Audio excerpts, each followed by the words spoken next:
할렐루야. 오늘도 이렇게 수요예배 가운데 나오신 여러분들에게 하나님이 부어주시는 은혜와 새롭게 주시는 또 놀라운 은혜의 말씀이 있을 줄로 믿습니다. 1887년에 안동에서 태어난 김용환 선생님이 계십니다. 이 김용환 선생님은요, 안동의 아주 유명한 양반 가문인 학봉 김성일 종가의 13대 종손으로 태어나셨는데요. 이 양반집에서 태어난 남봉꾼을 일컬어서 파라코라고 하지요. 이 안동 지방의 아주 유명한 파라코 노름꾼 하면은 이 김용환 선생님이었습니다. 얼마나 대담했냐면요, 그 유명한 종갓집을 노름으로 팔아먹고 수백 년간 내려오던 가문의 재산인 전답 18만 평, 현재 시가로는 한 200억 정도 됩니다. 이거를 노름으로 다 팔아먹습니다. 시집간 무남동녀 외동딸이 이제 시집을 가면서 친정집에 가서 장롱을 사오라고 받은 시댁에서 받은 돈이 있었는데, 그 돈도 탕진을 해서 자기 딸은 어머니가 쓰시던 헌 장롱을 들고 울면서 갔었고요. 이 사람들 모두가 이 김용환 선생님 보고 집안 말아먹을 놈이라고 손가락질을 했었습니다. 그런데 사람들이 몰랐던 게 하나 있었습니다. 이 김용환 선생님은요, 사실 노름을 하면서 이 일본군들의 감시를 피해서 재산을 계속 팔아왔던 거예요. 그래서 이 판 재산을 가지고 만주에 있는 독립군들에게 군자금으로 계속 보냈었던 것입니다. 그가 탕진한 재산은 모두 다 그렇게 군자금으로 갔는데, 이 죽기 전날에 같이 이 독립운동을 하던 독립군 동지가 이제는 좀 말을 해야 되지 않겠냐라고 했을 때, 김용환 선생님이 선비로서 한 일인데 당연한 것이지 뭘 또 말을 하냐 그러면서 마지막 말을 안 하고 이제 죽음을 맞이하셨다고 합니다. 이 사건을 보면서 저는 그런 생각을 했습니다. 우리가 어떤 사람을 볼 때 보통 한쪽 면만을 많이 보게 되는데 다른 쪽 면을 볼 수 있는 눈이 좀 있어야겠다.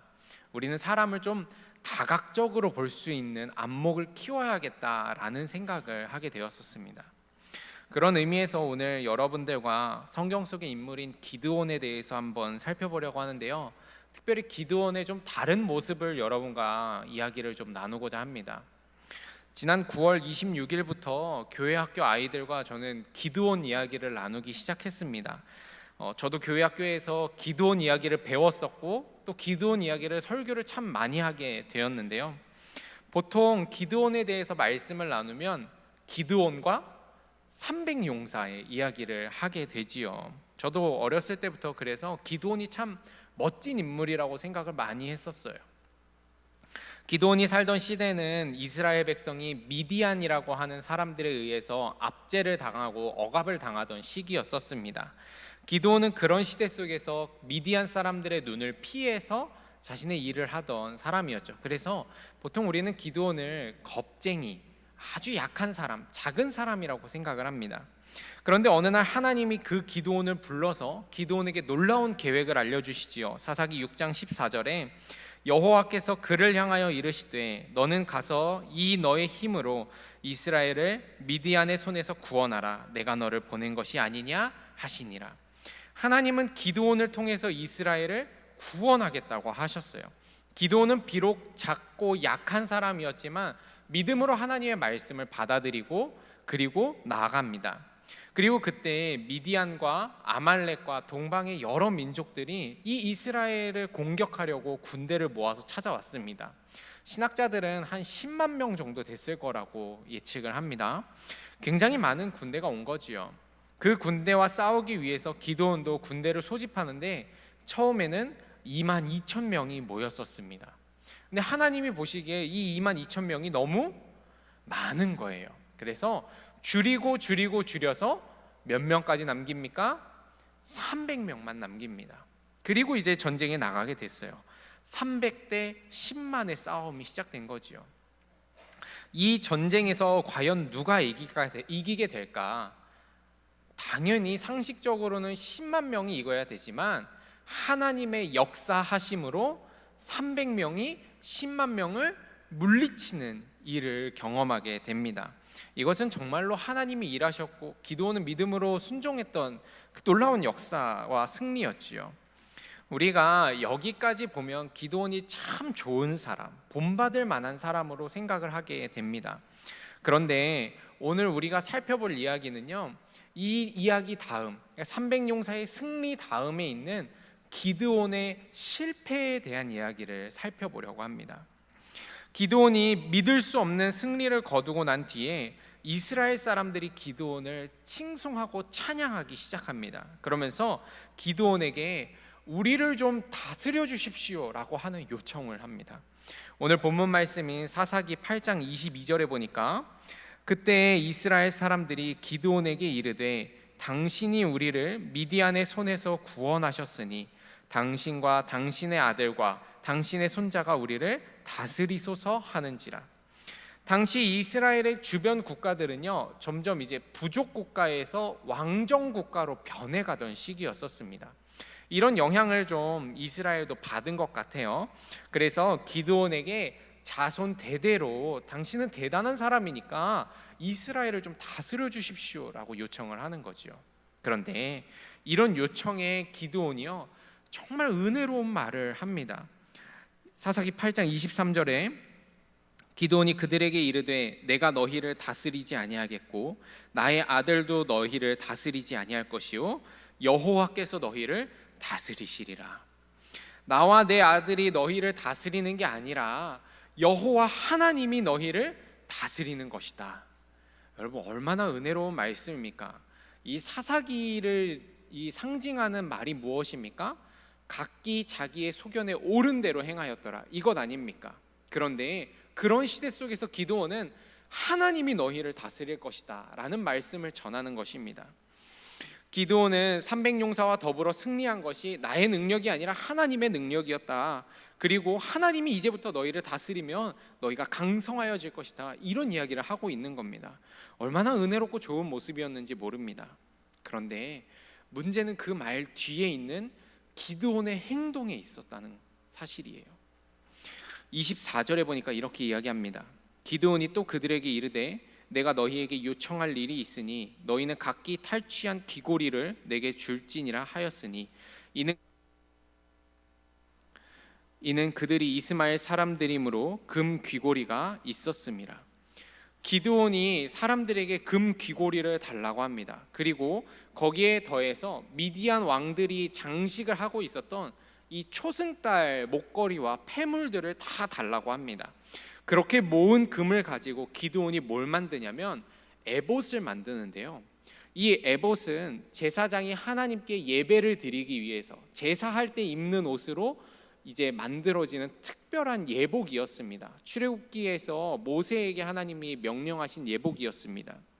대체 기드온이 이 에봇을 만든 게 뭐가 문제이겠습니까?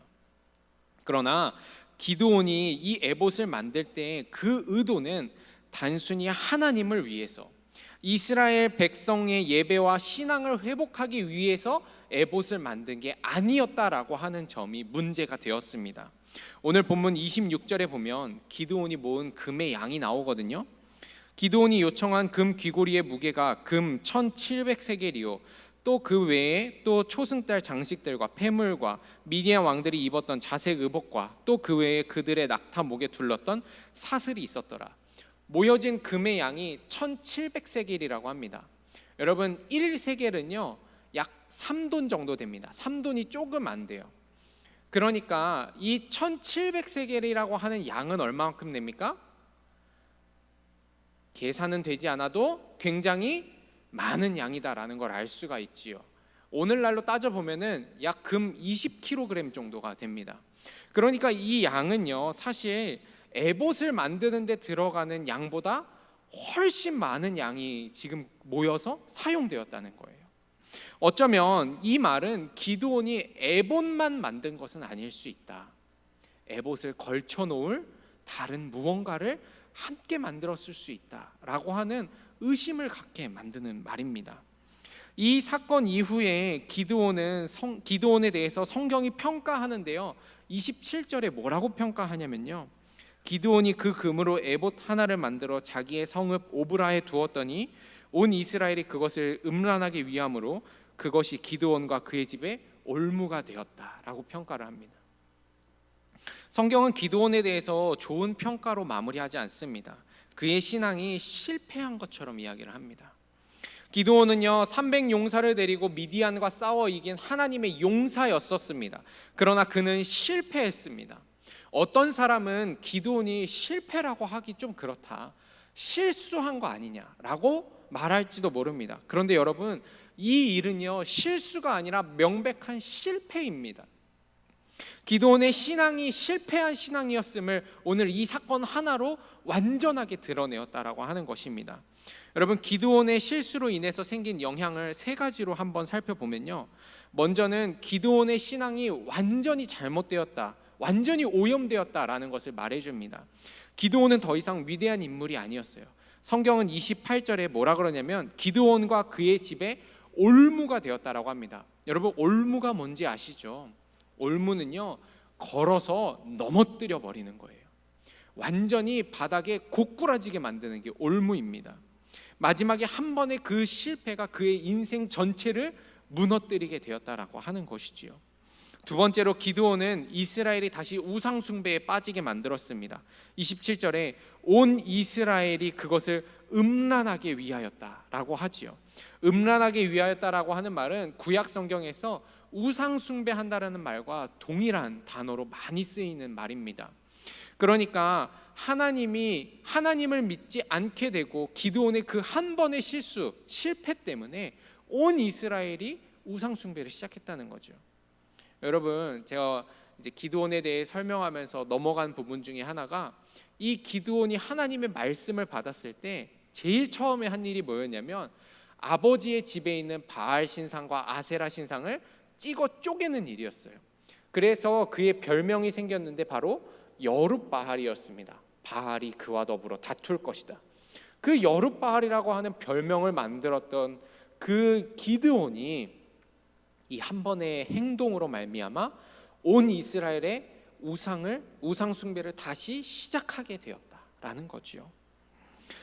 성경은 기드온의 이야기를 마무리하며 사사기 8장 33절 34절에 이렇게 말합니다. 기드온이 이미 죽음에 이스라엘 자손이 돌아서서 바알들을 따라가 음행하였으며 또 바알브릿을 자기들의 신으로 삼고 이스라엘 자손이 주위의 모든 원수들의 손에서 자기를 건져내신 여호와 자기들의 하나님을 기억하지 아니하였다. 마지막으로 기드온은 후대의 파괴적인 지도력을 흘려보내는 일을 합니다. 기드온을 이어서 이스라엘을 다스린 사람은 기드온의 아들 아비멜렉이라고 하는 사람인데요, 그는 기드온의 뒤를 잇기 위해서 다른 형제들 68명을 쳐 죽이는 일을 하게 됩니다. 이 아비멜렉에 대해서는 세겜 사람들과 이스라엘 아비멜렉 사람들 사이에서 다툼이 일어나서 온 나라가 혼란에 빠지게 되는데, 이로 인해서 이스라엘 사회 전체가 망가지는 것을 우리는 이 다음에 읽어갈 수가 있습니다. 여러분, 기드온의 실수는요 기드온 한 사람으로 끝나지 않았어요. 기드온의 실수는 이스라엘의 영적인 문제, 사회적인 문제, 그의 개인적인 문제, 가문적인 문제까지 온 전역에 걸쳐서 굉장히 안 좋은 부정적인 영향력을 끼치고 간 한 번의 행동이었습니다. 그렇다면 기드온의 실패는 대체 정확히 어떤 것이었을까? 그의 신앙에 대체 무엇이 문제가 있어서 이런 실패와 이런 악영향을 낳았던 것일까? 여러분, 기드온은 놀라운 경험을 한 사람이었지만 그의 믿음에는 문제가 한 가지 있었습니다. 무엇이었냐면 그의 신앙이 추구하는 목적지에 문제가 있었어요. 기드온은 하나님을 믿는 이유가 따로 있는 사람이었습니다. 그 이유는 무엇이었냐면 나의 영광을 위해서 하나님을 믿었다는 거죠. 기드온의 신앙의 추구, 기드온의 목적지는 무엇이었는가? 바로 자기 영광이었다라고 하는 사실입니다. 말씀 27절에 보십시오. 기드온이 에봇을 만들어서 어디에 세워둡니까? 오브라에 세워둡니다. 기드온은 에봇을 만들어서 제사장을 입혀놓지 않습니다. 아니면 하나님의 언약궤 앞에 갖다 놓지도 않아요. 기드온은 기껏 멋진 에봇을 만들어서 뜬금없이 오브라에 갖다 놓습니다. 이 오브라는 어디냐면 자기의 성읍이에요. 다시 말하면 우리 집, 거지요. 왜 오브라에 갖다 놓았을까? 사람들이 오브라에 오면은 그걸 한번 보여주는 거예요. 에봇, 금에봇을 딱 보여주는 겁니다. 기드온은 내가 하나님을 이렇게 잘 믿었어라고 하는 걸 보여주고 싶었던 겁니다. 내가 이렇게 하나님의 능력으로 대단한 일을 했어라는 걸 보여주고 싶은 거예요. 그래서 그는 듣고 싶었던 겁니다. 야, 기드온님 진짜 대단하십니다. 정말 당신처럼 하나님 믿는 사람이 이 세상에 없을 거예요. 이 소리 한번 듣고 싶었던 거예요. 사람들이 와서 기드온 보고, 기드온님 당신 같은 사람이 있었기 때문에 이 이스라엘이 이렇게 강성하여지는 겁니다. 이 소리 듣고 싶었던 겁니다. 그래서 자기 성읍 오브라에 자신의 업적과 거룩한 모습을 상징할 수 있는 에봇을 만들어다가 걸어 놓은 거지요. 심지어 여러분, 기드온의 뒤를 이은 이 왕의 이름이 바로 아비멜렉이라고 아까 말씀드렸는데요. 이 아비멜렉의 이름의 뜻이 무엇이냐면 나의 아버지는 왕이다 라는 뜻이에요. 이 이름을 누가 지어줬을까요? 기드온이 지어줬어요.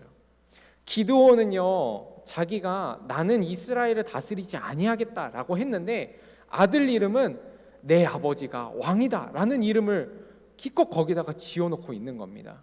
이 기드온의 속마음에는 무슨 마음이 있었냐면 영광받고 싶은 마음, 내가 사람들에게 높아지고 싶은 마음, 내가 왕이다, 내가 이스라엘을 다스리는 사람이다, 이걸 보여주고 싶었던 거예요. 그래서 기드온은 사람들에게 내가 여러분들을 다스리지 않겠습니다 라고 말한 거예요. 이건 뭡니까? 가면을 쓰는 거지요.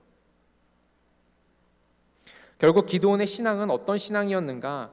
자기 영광을 구하는 신앙이었다. 겉으로는 하나님을 향한 올바른 신앙의 모습, 집에 가면 번쩍번쩍 빛나는 에봇, 그의 위대한 업적들 전부 다 결국에는 기드온 자신을 위한 신앙의 가면들이었다라는 사실입니다. 기드온의 실패가 바로 이것입니다. 자신을 위한 신앙, 자기 영광을 위한 신앙을 추구했다는 점. 그렇습니다, 여러분. 자기 영광을 구하는 신앙은 결국 실패한 신앙이 되는 것입니다.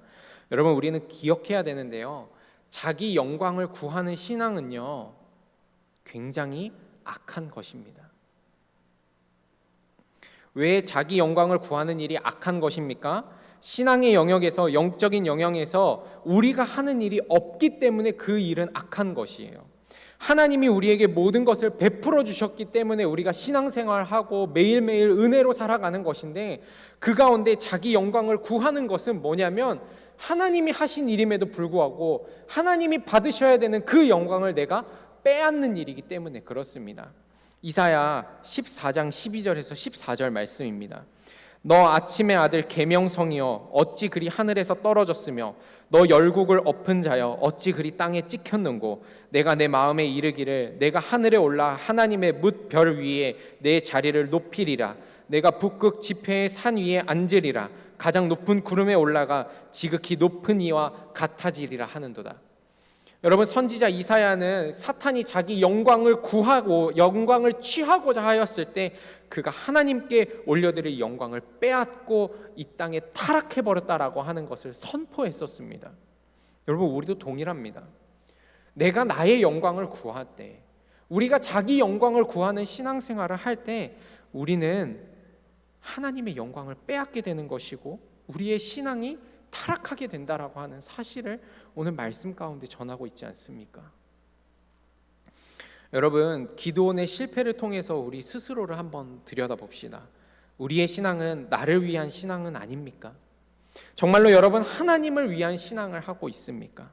여러분, 솔직하게 스스로에게 한번 물어보십시오. 정말 솔직하게 물어보십시오. 나는 하나님께 영광을 올려드리기 위해 신앙생활을 하고 있는가? 나를 위한 신앙생활이라는 무엇을 말합니까? 보여지는 신앙생활을 말합니다. 내가 잘되기 위한 목적을 가진 신앙생활을 말합니다. 내가 뭔가를 해가지고 사람들이 칭찬해주고 박수 쳐줄 때 기뻐하는 신앙을 말합니다. 내가 열심히 하는 이유가 사람들에게 인정받고 직분받고 인사받기를 원하는 신앙생활을 말합니다. 그래서 사람들이 내가 한 것을 알아주지 않으면 상처받아요. 내가 한 것을 몰라주고 대접해주지 않으면 섭섭하다고, 시험 든다고 이야기를 합니다. 굉장히 조심스러운 이야기를 한 가지 하려고 합니다. 우리 충주 남북교회는 그런 분들이 없다라는 사실을 제가 믿고 또 알고 있기 때문에 전할 수 있는 것 같습니다. 제가 전에 사역했던 교회에서 한 성도님이 정말 열심히 신앙생활을 하셨어요. 1년 내내 예배 한 번 안 빠지시고 새벽 예배 한 번 안 빠지시고 교회에서 무슨 사역 있다, 교회에서 뭐 한다 그러면은 정말 발벗고 새벽에 나오고 밤에 나오고 열심히 하셨습니다. 그렇게 열심히 하시다가 연말이 돼서 이제 당회를 하는데요. 당회 때 여러 가지 일을 하지만 뭐 합니까?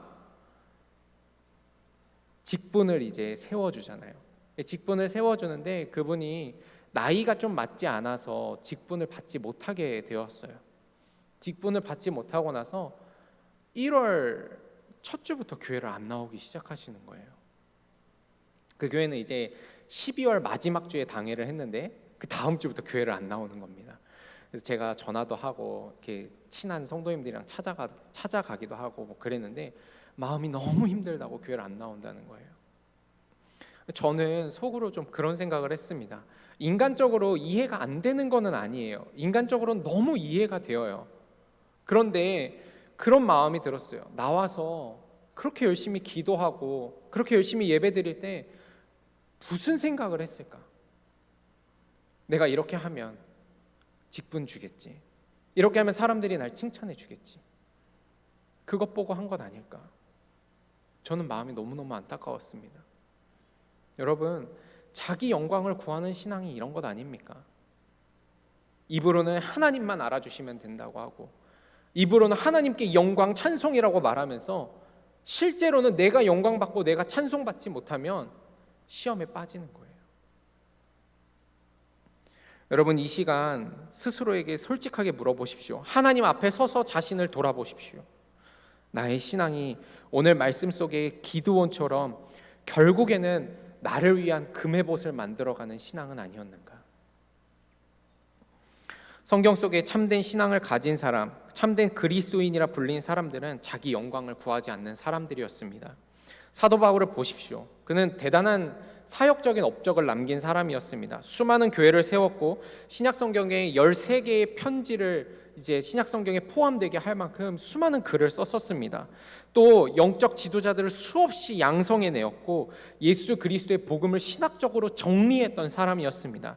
그런 대단한 사도 바울이 즐겨 쓰던 자기 표현은 무엇이었냐면 예수 그리스도의 종이라는 표현이었습니다. 스스로를 노예라고 표현한 거예요. 로마서 1장 1절을 보십시오.